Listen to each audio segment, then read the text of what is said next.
नमस्कार दोस्तों, मेरा नाम है रंजीत और आप देखना शुरू कर चुके हैं बिहार के संविदा कर्मियों का लोकप्रिय नेटवर्क न्यूज 444 न्यूज नेटवर्क। तो एक बार फिर आपका चैनल में स्वागत है, हार्दिक अभिनंदन है।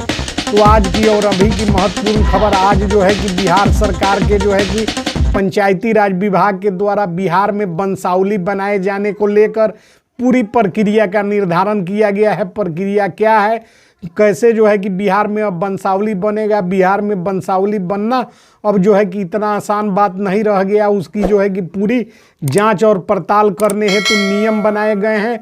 इसमें जो है कि अधिकारियों और कर्मियों को ग्राम कचहरी और ग्राम पंचायत मुखिया के पंचायत सचिव, ग्राम कचहरी के सचिव और सरपंचों की भूमिका का निर्धारण करते हुए जो है कि वंशावली बनाए जाने हेतु पूरी पारदर्शी प्रक्रिया का निर्धारण बिहार सरकार के पंचायती राज विभाग ने किया है, जिससे जो है कि अब वंशावली में कोई अनियमितता नहीं हो सकती है, गलत वंशावली नहीं बन सकता है और जो है कि किसी को समय से विलंब भी नहीं हो सकता है। तो पूरी खबर आपको दिखाने जा रहे हैं। उससे पहले चैनल पर नए हैं तो चैनल को सब्सक्राइब, वीडियो को लाइक और शेयर कर दीजिए, क्योंकि वंशावली की ज़रूरत हर एक व्यक्ति को होती है, हर एक को कभी न कभी जो है कि इसकी आवश्यकता पड़ती है। तो ये इस कानून की जानकारी सभी के लिए आवश्यक है।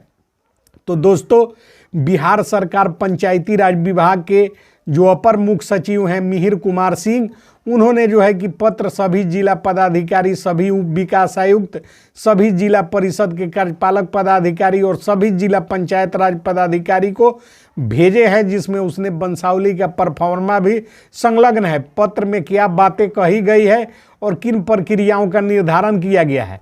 विषय वंशावली निर्गत करने हेतु सक्षम प्राधिकार का गठन किया गया है, जिसमें जो है कि आपको हम बता रहे हैं क्या प्रक्रिया जो है कि है। उपयुक्त विषय के संबंध में 5/12/2023 को मुख्य सचिव बिहार की अध्यक्षता में आयोजित बैठक में यह निर्णय लिया गया है कि वंशावली निर्गत करने हेतु सक्षम प्राधिकार घोषित करने एवं तत्संबंधी प्रक्रियाओं का निर्धारण पंचायती राज विभाग द्वारा किया जाएगा। इस आलोक में वंशावली निर्गत करने हेतु निम्नलिखित प्रक्रिया का जो है कि निर्धारण किया जाता है। चीफ सेक्रेटरी जो है बिहार के आमिर सुबहानी साहब, उन्होंने जो है कि पंचायती राज विभाग को जो है कि समीक्षा के क्रम में यह आदेश पारित किए हैं कि पंचायती राज विभाग प्रक्रिया निर्धारित करे, जिसके आलोक में पंचायती राज विभाग ने सक्षम प्राधिकार गठित किया है वंशावली के लिए। तो वंशावली बनाने की प्रक्रिया का नियम 1, जिस व्यक्ति को वंशावली प्रमाण पत्र की आवश्यकता होगी वह शपथ पत्र पर अपनी वंशावली का विवरण एवं स्थानीय निवासी होने के साक्ष्य के साथ एक लिखित आवेदन संबंधित पंचायत सचिव को देगा, यानी कि मुखिया जी के सचिव को। आवेदन के साथ नगद रूप में जो है कि 10 रुपये का शुल्क पंचायत कार्यालय में पंचायत सचिव के पास जमा कराना अनिवार्य होगा, अन्यथा उसका आवेदन स्वीकार नहीं किया जाएगा। पंचायत सचिव जमा किए गए शुल्क के एवज में आवेदक को प्राप्ति रसीद उपलब्ध कराएगा। यह शुल्क की राशि पंचायत निधि का हिस्सा बनेगी। पंचायत सचिव से प्रत्येक आवेदन का विवरण इस हेतु विशिष्ट रूप से संधारित पंजी में दर्ज करेगा। दोबारा वंशावली निर्गत करने हेतु आवेदक को 100 रुपये का शुल्क जमा करना होगा। नियम दूसरा, पंचायत जब इतना सारा प्रक्रिया हो जाएगा उसके बाद क्या होगा। पंचायत सचिव आवेदन प्राप्ति के अधिकतम 7 दिनों के अंदर जांचोपरांत उपलब्ध कराए गए कागजातों से संतुष्ट होकर आवेदन पत्र पर ही उपांत में सील मोहर तिथि तथा अपनी अनुशंसा मंतव्य अंकित कर उस पंचायत के ग्राम कचहरी सचिव को औपचारिक रूप से अग्रेतर कार्रवाई करने हेतु उपलब्ध करा देंगे। पंचायत सचिव अपने मंतव्य के साथ आवेदन पत्र को उस पंचायत के ग्राम कचहरी सचिव को जो है कि उपलब्ध करा देंगे। अग्रसारित आवेदन की छाया प्रति पंचायत सचिव के कार्यालय में भी रहेगी और ग्राम कचहरी सचिव को भी दिया जाएगा।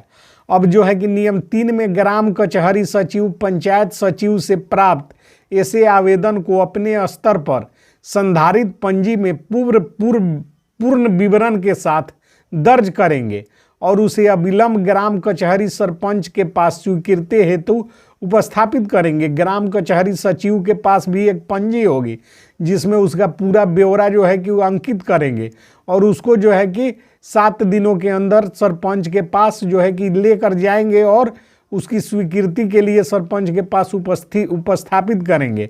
अब नियम जो है कि अगला 4 जिसमें सरपंच उस आवेदन पत्र की छाया प्रति कराकर ग्राम कचहरी के किसी सुगोचर स्थान पर चिपकाते हुए आम लोगों से 7 दिनों के अंदर आपत्ति आमंत्रित करेंगे। विहित अवधि के अंदर कोई आपत्ति प्राप्त नहीं होने पर सरपंच संलग्न विवरणी में अपने सील मुहर और हस्ताक्षर के साथ वंशावली निर्गत करेंगे। अगर सूचना पट पर प्रदर्शित आवेदन पर कोई आपत्ति प्राप्त होती है तो सरपंच उस आवेदन पत्र पर सार्वजनिक सुनवाई कर समुचित निर्णय लेंगे। सरपंच साहब जो है कि उसको आपत्ति आमंत्रित करेंगे, आपत्ति होने पर उस पर सुनवाई करके निर्णय लेंगे।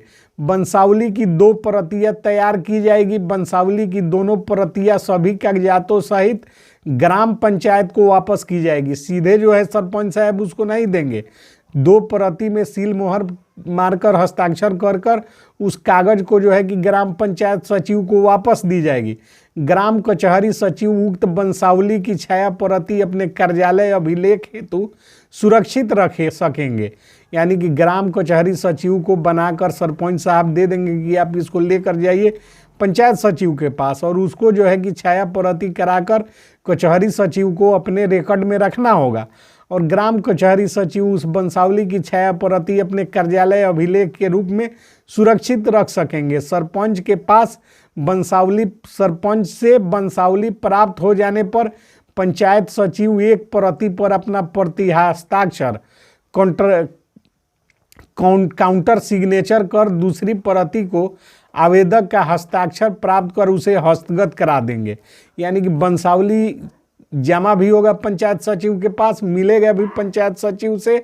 वह जो है कि पूरी जो प्राधिकार गठित की गई है उसमें सुनवाई का अधिकार सरपंच साहब को है और सचिव को है।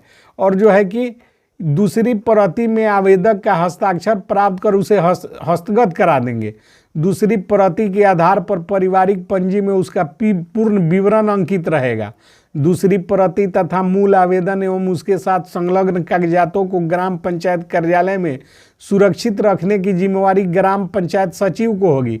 पंचायत सचिव द्वारा ग्राम कचहरी सचिव को अपनी अनुशंसा समर्पित किए जाने की तिथि से अधिकतम 15 दिनों के अंदर सरपंच को वंशावली पर अंतिम निर्णय लेने की बाध्यता होगी। यानी कि 15 दिनों के अंदर सरपंच को जो है कि उस पर निर्णय ले लेना है। कालक्रम में ऐसे सभी प्रमाण पत्रों को आरटीपीएस के अंतर्गत ऑनलाइन करने की व्यवस्था भी की जाएगी, जिसके संबंध में अलग से निर्देश निर्गत किया जाएगा। अभी जो है कि ऑनलाइन नहीं हो रहा है, लेकिन आने वाले दिनों में इसको ऑनलाइन करने की व्यवस्था भी सरकार करेगी। पंचायत समिति के कार्यपालक पदाधिकारी, प्रखंड पंचायत राज पदाधिकारी एवं जिला पंचायत राज पदाधिकारी समय समय पर जांच कर यह सुनिश्चित करेंगे कि वंशावली बनाने की उपयुक्त प्रक्रिया का अक्षरशः पालन किया जा रहा है। आवेदन की जांच, जिस व्यक्ति को वंशावली की आवश्यकता है उसे संबंधित ग्राम पंचायत के क्षेत्राधीन किसी स्थानीय निवासी होने का स्थानीय निवासी होना आवश्यक है। यानी कि आप जिस पंचायत में रहते हैं वहाँ से आप वंशावली लेना चाहते हैं तो वहाँ का निवास प्रमाण पत्र और स्थानीय निवासी होने का प्रमाण स्वरूप निम्नलिखित कागजात दस्तावेजों में से किसी एक को आधार माना जा सकता है। ग्राम पंचायत कार्यालय में पंचायत सचिव द्वारा निर्धारित संधारित पारिवारिक पंजी में उस व्यक्ति से संबंधित परिवार का विवरण या आवेदक के पूर्वज का जमीन का खतियान, वासीगत पर्चा इत्यादि, जिसे इस बात की पुष्टि हो कि वह संबंधित ग्राम का निवासी है। यदि अभ्यर्थी के पास जमीन न हो तो ग्राम का वोटर लिस्ट जिसमें उसके परिवार का नाम हो, आधार कार्ड जिसमें आवेदक का पता दर्ज हो, और इसी तरह जो है कि सक्षम पदाधिकार पूर्व में निर्गत निवास प्रमाण पत्र, यही सब है। मैट्रिकुलेशन का अथवा अन्य कक्षा का नामांकन पत्र। किसी भी स्तर पर इसमें जो है कि हिदायत भी दी गई है, किसी भी स्तर पर विहित टाइमलाइन में चूक होने पर उत्तरदायित्व निर्धारित करते हुए संबंधित कर्मी के विरुद्ध आवश्यक कार्रवाई करने हेतु विभाग स्वतंत्र होगा। कृपया अपने स्तर से ग्राम पंचायत तथा ग्राम कचहरी के मुखिया, सरपंच, पंचायत सचिव एवं ग्राम कचहरी सचिव को पंचायती राज विभाग के उपयुक्त निर्णय से अवगत करा दिया जाए। टाइम लाइन निर्धारित कर दिया गया है, प्राधिकार का गठन हो चुका है। इस टाइम लाइन में चूक होने पर जनप्रतिनिधि तो बच जाएंगे, लेकिन पंचायत सचिव, कचहरी सचिव पर कार्रवाई करने के लिए विभाग स्वतंत्र है। तो अब कुछ लोग कहेंगे कि यह कैसा अधिकार है। भाई मैं अधिकार नहीं बता रहा हूँ, बिहार में जो नया कानून बना है वह मैं बता रहा हूँ। यहाँ मैं किसी संविदा कर्मी के फायदे गिनवाने के लिए यह वीडियो नहीं बनाया। यह वीडियो इसलिए बनाया कि जब बिहार के तमाम लोग चैनलों पर सर्च करेंगे कि वंशावली कैसे बनता है बिहार में, तो मेरा वीडियो देखकर आम जनता को नॉलेज मिलेगा कि वंशावली की प्रक्रिया यह है। इसलिए मैंने वीडियो अपलोड किया है, विशेषकर जो है कि जनता के और आम जनता को जानकारी के लिए